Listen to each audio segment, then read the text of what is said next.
Aujourd'hui à Jeune Culture, on parle du Saint-Laurent.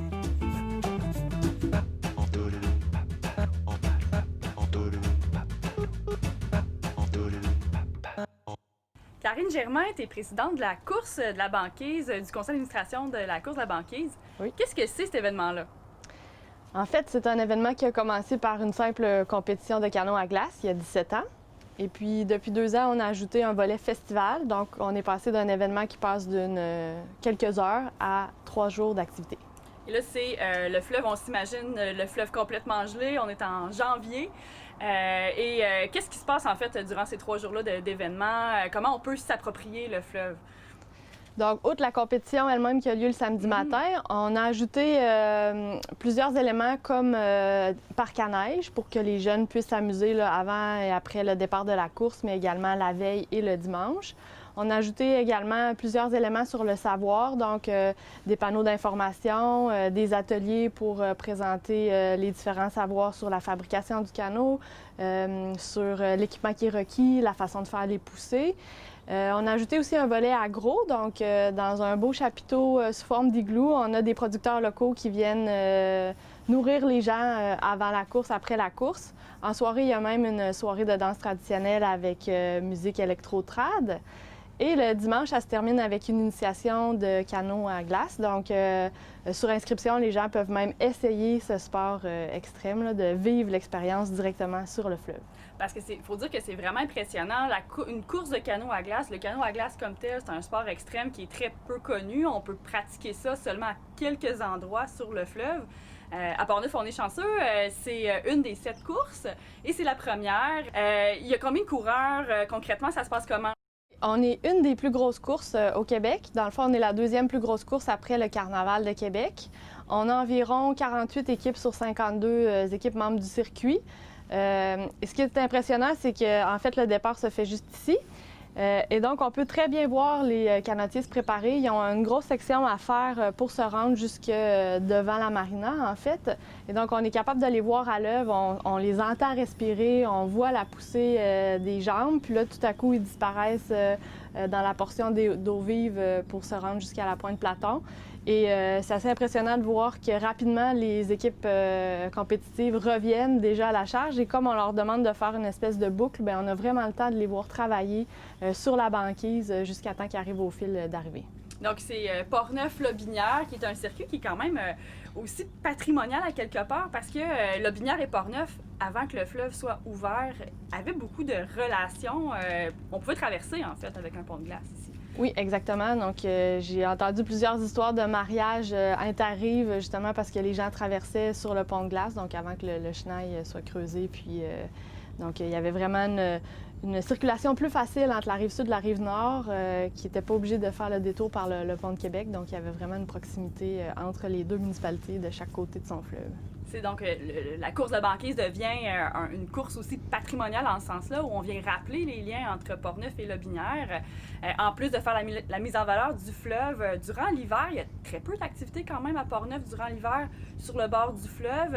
Toi, quel serait ton rêve pour la mise en valeur de la région par rapport au fleuve? C'est sûr que la course de la banquise, ça permet de mettre en valeur le quai parce que tout se passe autour du quai. Donc, c'est une façon de se réapproprier ce bel équipement qui est un peu sous-utilisé. On espère vraiment qu'un jour, ça va devenir un équipement récréo-touristique un peu plus utilisé, autant en hiver qu'en été. Le paysage est superbe, il est très changeant selon la météo. Donc, en hiver, c'est vraiment autre chose avec l'état des glaces. Parfois, c'est juste de l'eau, des fois, c'est vraiment avec beaucoup d'amoncellement de glace. Puis, toutes les berges qui sont proches du quai pourraient vraiment être exploitées pour venir faire soit différents sports non motorisés, des plages urbaines. Donc bref, on pourrait vraiment s'approprier cet aspect-là. De toute façon, je crois que les gens en général, quand ils se promènent d'une municipalité à une autre, dès qu'il y a un quai, ils vont venir faire un tour. Et dès qu'il y a un peu d'éléments qu'on peut soit se nourrir, donc je sais pas si on fait des rassemblements de food truck, si on a une petite plage urbaine avec des parcs, des sentiers, même des quais de bois sur pilotis pour pas trop nuire à la faune et la flore locale, mais je crois que les gens resteraient plus longtemps sur place pour bien en profiter. Oui, effectivement, je pense qu'il y a beaucoup de travail à faire pour la mise en valeur du Saint-Laurent dans les municipalités riveraines, comme à Port-Neuf, où on a un équipement assez incroyable là, avec le quai.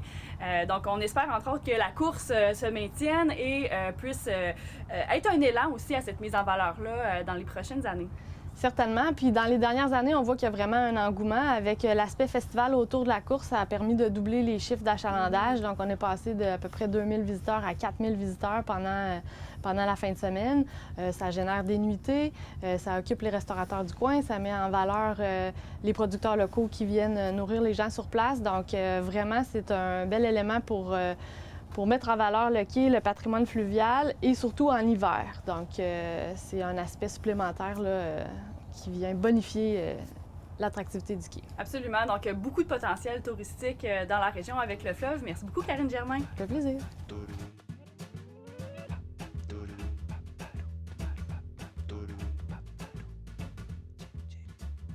Saviez-vous que Grondines a été le théâtre d'une bataille historique avec Hydro-Québec?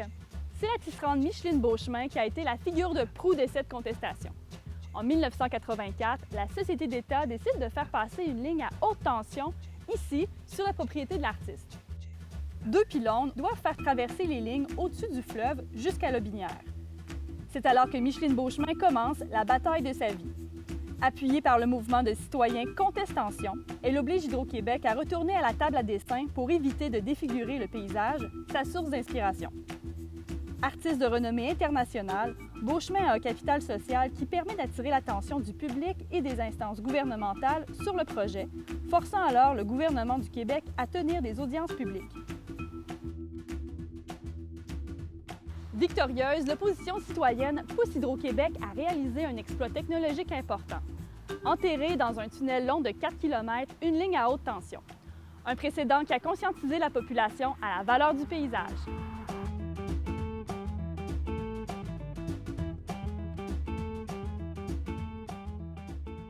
Nathalie Doucet, tu es commodore de Port-Neuf, de la marina de Port-Neuf. Oui. Qu'est-ce que c'est d'abord une commodore? Bien, une commodore, en fait, c'est le gestionnaire principal de la corporation. Un commodore, dans les termes nautiques, c'est un grade d'officier dans la marine OK. qui, généralement, gère un vaisseau. Donc, ici, nous sommes un organisme à but non lucratif, géré par un conseil d'administration, et je suis, en fait, la présidente. Donc, bien, je vois aux relations d'affaires avec nos partenaires, je vois à la pérennité de la corporation.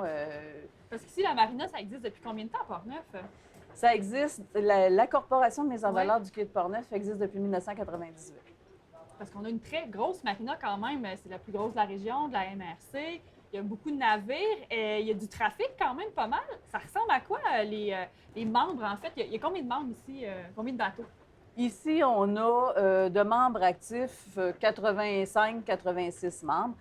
Ce ne sont pas tous les membres qui sont à l'eau chaque année. On en a autour de 70 qui se mettent à l'eau chaque année pour diverses raisons. Certains partent à l'extérieur ou doivent faire des aménagements ou des réparations sur leur bateau. Mais en général, il y a 70 membres actifs. On a beaucoup de visiteurs aussi qui viennent dans notre belle région. Donc, on a des quais qui sont dédiés à nos visiteurs. On est aussi port de refuge, ce qui fait qu'on se doit de réserver des places pour des bateaux qui auraient des besoins d'amarrage de façon urgente ou par sécurité. Ah oui, OK. Donc, Oui. c'est un port majeur de la MRC, si je comprends bien. Oui, oui. La garde côtière, entre autres, parce qu'ici, on a les rapides Richelieu qui sont très près, Oui. qui, selon les marées, sont difficiles à naviguer, particulièrement pour les voiliers. Ce qui fait que notre port les acceptent à ce moment-là, bien, les acceptent pour la nuit ou pour attendre une prochaine marée qui sera plus propice à passer ces rapides-là. OK, donc ça peut arriver justement qu'on ait des voiliers qui soient coincés à Port-Neuf. Je sais que dans l'histoire, par le passé, à Port-Neuf, le rapide Richelieu, c'est quelque chose qui faisait très peur aux marins. Bien, c'est encore ça. C'est encore ça aujourd'hui, oui. Puis on a même un guide là, pour les voiliers sur le passage du rapide Richelieu parce qu'on ne peut pas passer n'importe quand du fait qu'il y a toujours une marée puis un courant qui peut être de 5 à 6 nœuds.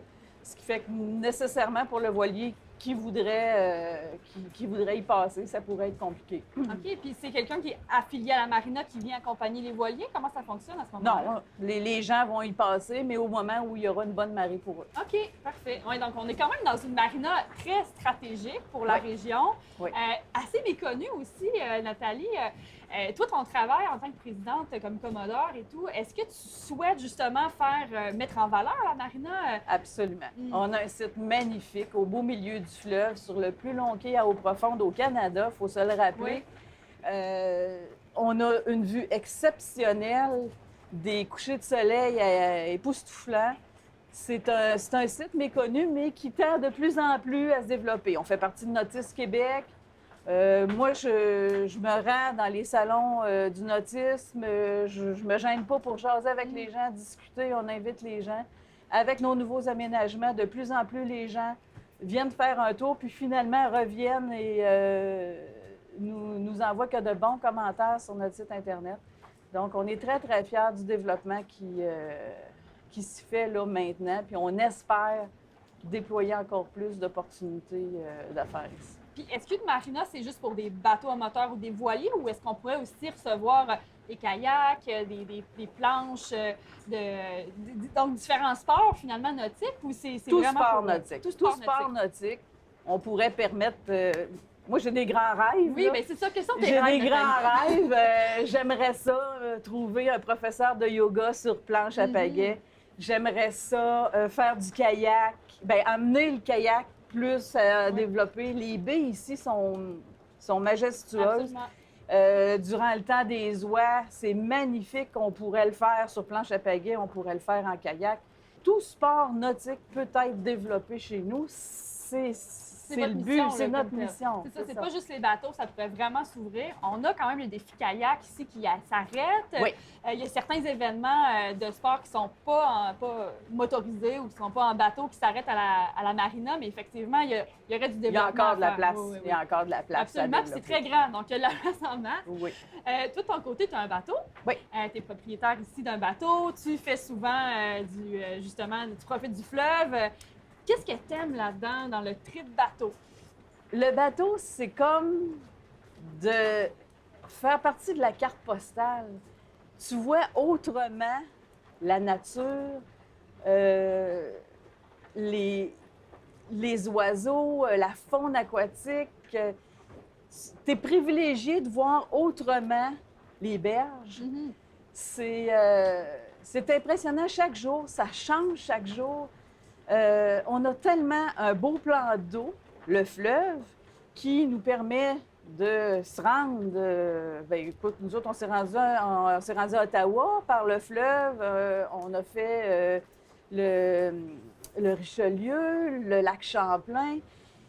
C'est un plan d'eau exceptionnel qui nous permet de se déplacer à des dizaines et des centaines de kilomètres pour y voir des beautés de la nature, des milieux, des villages. C'est magnifique. C'est tout un autre chemin. On a le chemin du roi ici qui ça. traverse la MRC, mais le fleuve, c'est un autre voie qu'on emprunte très peu. Ou que, Ben, en tout cas, imaginez le chemin du roi dans Ouais. l'arrière-cour. c'est ça. C'est comme un peu d'être dans l'arrière-cour. Fait Ouais. que c'est particulier, c'est ressourçant. Moi, j'ai l'impression, même si je suis pas en vacances, de venir faire une petite promenade en bateau de quelques heures, puis d'avoir passé ma journée en congé. Ah oui, hein. C'est exceptionnellement ressourçant. Justement, on souhaite au plus de gens possible de venir découvrir le fleuve, le site du quai de Port-Neuf. Merci beaucoup, Nathalie. On vous souhaite de très beaux développements pour le secteur. Ça fait plaisir. Merci à toi.